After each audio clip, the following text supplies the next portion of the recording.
안녕하세요. 미국 이타카에 살고 있는 춘배입니다. 오늘은 최근 관심있게 읽은 글을 소개하고 생각을 정리하려 합니다. 여러분들은 근래 가장 관심있게 보는 산업 분야는 어디인가요? 아무래도 주가 퍼포먼스가 좋았던 반도체 혹은 인공지능, 데이터 센터가 아니었을까 싶습니다.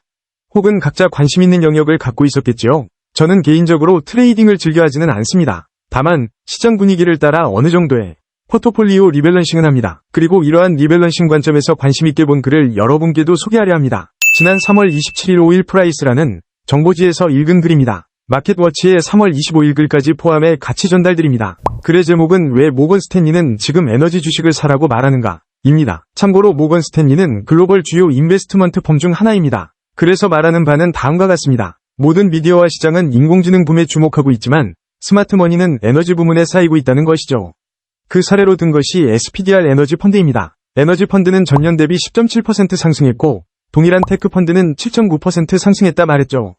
그리고 기사에 따르면 모건 스탠리는 미국 주식시장 전반의 과열에 대해서는 비관적인 입장이지만 에너지 부문의 실적을 감한 의견을 중립에서 비중 확대로 전환했다고 하죠.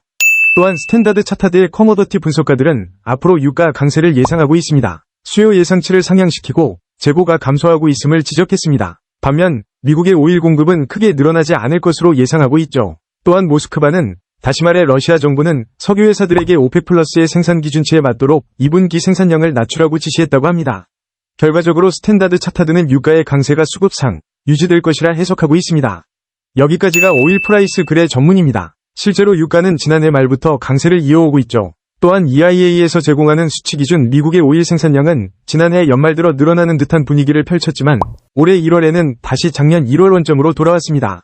주요 리그 업체인 베이커 휴즈의 리그 수도 정체 구간인 것으로 확인됩니다. 또한 마켓워치에서는 모건 스탠리의 입장에 대해 다음과 같이도 전했는데요. 현재 패드, 즉 연준이 인플레이션에 덜 공격적인 태도를 보인다면 에너지 종목의 따라잡기 현상이 나올 수 있다고 합니다. 포트폴리오 안배 측면에서 에너지 산업의 분위기는 한 번쯤 점검할 필요가 있다고 생각합니다. 현재 에너지 종목들은 대다수 높은 유가가 유지되고 있기에 막대한 현금을 쌓아가고 있습니다. 그리고 이는 배당을 포함한 주조한 원의 재원으로 쓰일 수 있죠. 다양한 시각이 있지만 워렌 버핏이 옥시덴탈이라는 에너지 기업에 투자한 배경에 이런 이유도 있다고들 말하죠. 곁들여서 현재 시가총액 상당 기업들의 종목을 공유드리겠습니다. 6개 기업들만 전달드리면 엑슨모빌, 쉐브론, 코노코필립스, 슐른베르거, 마라톤 페트롤륨, 이오지 리소시스입니다.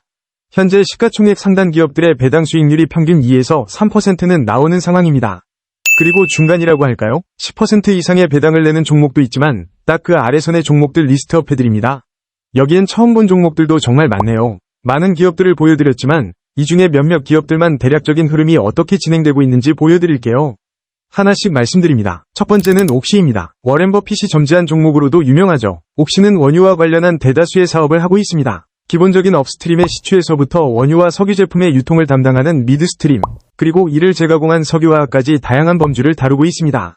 또한 에너지 사업에서 발생하는 이산화탄소를 포집하는 CCUS 사업에서도 두각을 내면서 친환경이라고 할 수는 없지만 적잖은 노력으로 상대적인 경쟁력을 보여주고 있죠. 옥시의 실적은 현재까지 좋습니다. 작년 4분기 매출은 약 71.7억 달러를 기록하고 영업이익은 13억 달러를 기록했습니다. 주당 순이익은 1.16달러로 트레일링 PE 레이쇼는 17배를 기록 중입니다. 그렇다면 현금은 어느 정도일까요? 당연히 지속적인 이익과 현금 흐름으로 고가는 착실하게 채워지는 중입니다. 현재 이익잉여금은 약 196억 달러에 이릅니다. 작년 말이 165억 달러, 2020년에는 30억 달러에 불과했죠. 지금 자체의 숫자도 중요하지만 올라오는 속도에 집중할 필요가 있습니다. 참고로 현재 기업의 시가총액이 600억 불, 순수 현금은 현재 약 14억 달러입니다. 그리고 배당 1등은 약 1.3%입니다. 다음은 조금 더 배당 수익률이 높은 다이아몬드백 에너지입니다. 티커는 FANG, 팡입니다. 현재 배당 수익률은 약 4%입니다. 페르미안 지역에 집중한 사업을 영위 중이며 사업의 절반은 오일에 노출되어 있고 절반은 가스와 액체 기반의 천연가스에 노출되어 있습니다. 그리고 현재 페이아웃 레이쇼는 약 46%로 높은 편입니다. 번 돈의 46%를 배당으로 준다고 생각하시면 됩니다. 당연히 실적은 유가에 연동되는 편이며 2024년에 대한 가이던스 기준 주당 오일 생산은 약 5% 상승, 배당은 7% 상승을 예상하고 있습니다. 반면에 자본 지출에 대해서는 작년 대비 가이던스를 낮게 잡은 게 큰 시사점으로 다가오네요.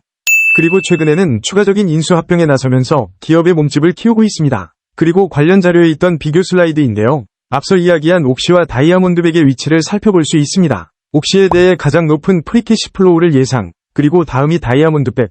반면 에비타 멀티플은 옥시가 5배, 다이아몬드백이 5.6배에 위치할 것으로 예상하고 있습니다.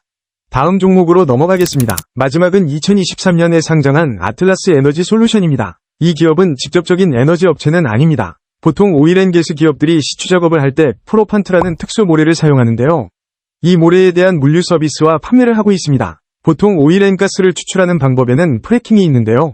원유가 있을 법한 지역을 탐사해 여기에 구멍을 뚫고 액체를 주입시킵니다. 그리고 이를 사실상 터뜨려 묻혀있는 오일이 흘러서 강한 압력으로 튀어나올 수 있도록 하죠. 그런데 단순히 액체만을 사용하면 그 흐름 자체가 원활하지 못합니다. 순간적으로 공간이 열려 오일이 흐르는데 이 공간이 다시 빠르게 닫힐 수 있기에 이를 지지할 수 있는 역할이 필요합니다. 그래서 그 안에 모래를 같이 집어넣는데요. 이게 프로판트이고 이를 판매하는 기업입니다. 아틀라스의 배당 1등은 약 2.7%입니다. 에비타 마진이 아주 높은 기업 중 하나이고 현재 2024년에 대한 에비타 가이던스는 4억 2,500만 달러에서 4억 7,500만 달러를 예상하고 있습니다.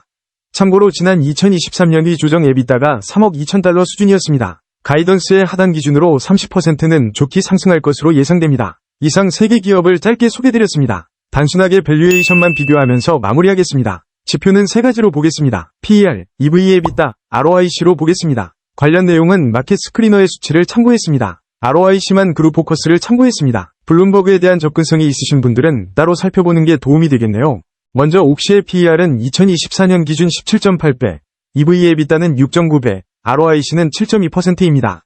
ROIC는 TTM 기준입니다. 다이아몬드백 에너지는 2024년 기준 PER 12배, EV/EBITDA 6.6배, ROIC는 13.6%입니다.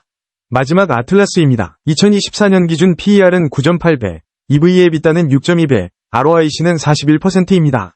외부 자료이다 보니 신뢰도가 높은 자료를 참고해보시거나 직접 계산해보시는 게 도움이 될 듯합니다. 마무리하겠습니다. 유가는 누가 지금 결정하고 있을까요? 아니 누가 많이 생산하고 있을까요? 생산량은 미국의 판세로 들어섰습니다. 사우디의 탈오일에 대한 전략이 어느 정도 성과가 보이는지는 모르겠으나 본인들의 제품 가격을 유지하기 위해 점유율을 잃어가고 있는 판세가 안타까울 뿐입니다. 생산량을 늘리는 게임은 더 이상 안 하겠다는 전략이죠. 아무래도 중동의 머니 플랜은 왕가의 계통을 따라가기에 크게 분위기가 달라질 것으로 보이지는 않지만 사우디가 마음을 바꿔먹거나 혹은 미국에서 급격하게 생산량을 높이기 전까지는 당분간 고유가 흐름을 유지할 수 있지 않을까 기대해봅니다. 참고로 미국은 리그 개수는 크게 늘리지 않으면서 리그당 생산량을 올리는 전략을 채택 중입니다. 에너지 업체에 대한 선호도가 유지될지 궁금하네요. 이번 영상은 여기까지입니다. 정보가 마음에 드셨다면 구독과 좋아요도 부탁드릴게요.